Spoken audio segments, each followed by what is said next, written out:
Hi everyone, and welcome back to my channel. This time we'll be really baking ready or making ready our pizza. Kasi from the last time we just made our dough. But before we begin, please be reminded that preheat muna yung ating oven at 230 degrees Celsius. Or for more information about baking temperature, please check the description box below. So, isulat ko po doon ang mga what can be done if, pag ganito, ganyan. So, right now, that's our homemade pizza dough. From the last video, we made a pizza dough. So, now, after it doubled in size. So ayan, hinati ko siya into two.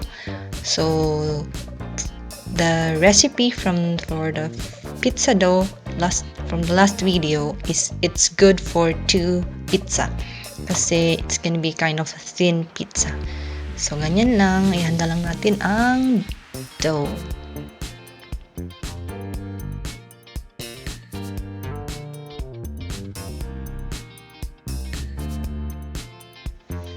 So, ayan, matapos na nating ma-shape yung pizza dough. So, I am using a pizza peel.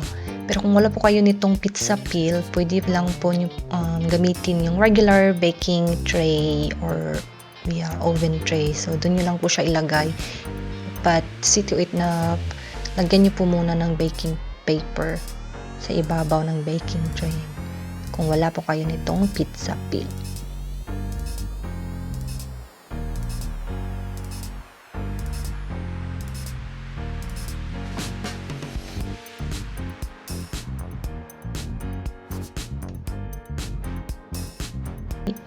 Ayan na, it's time to put on our toppings, and una muna is we will sprinkle or brush some olive oil. Pero kung wala kayong olive oil, well, walang choice kundi regular cooking oil.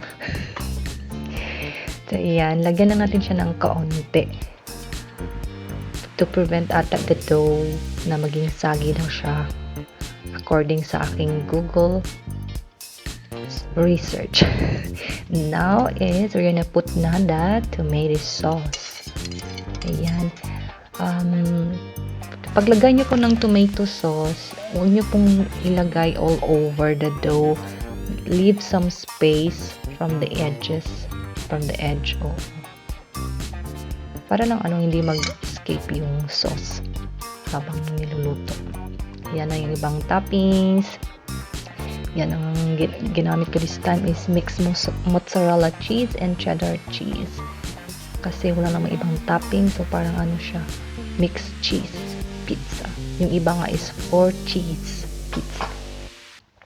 And by the way, this is a meatless pizza kasi vegetarian ang aking aking customer ay vegetarian. So ganyan ang aking pizza. Yan, may after mushrooms, yung aming spinach, fresh from the garden before, and some onions. Ayan, sibuyas. Ayan, tapos may basil. Tapos the last part of the toppings is yung cheese ulit. So, but you can put more cheese if you want. It's just that we don't want to put that much. So, ganyan lang siya konti. So, optional lang din yung maglagay ng black pepper. Kasi hindi ako nakapaglagay ng sili. Most of the time we put cheese. Ayan! Ibibake na natin siya. And, gumagamit po kami ng pizza stone. Kasi, for us, it gives a better texture ng pizza. But of course, you can use just really the baking tray, regular baking tray. Na-try ko na din yan siya. But please, check really on my description box kasi lalagay ko doon yun. Kasi there's a difference on the baking time.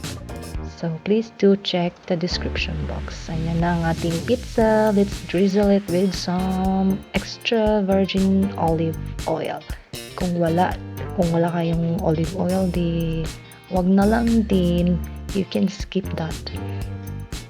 And the worst, the part that I don't like to do is slicing the pizza. I don't like doing it. I'm always struggling slicing. I would rather use maybe a very sharp knife.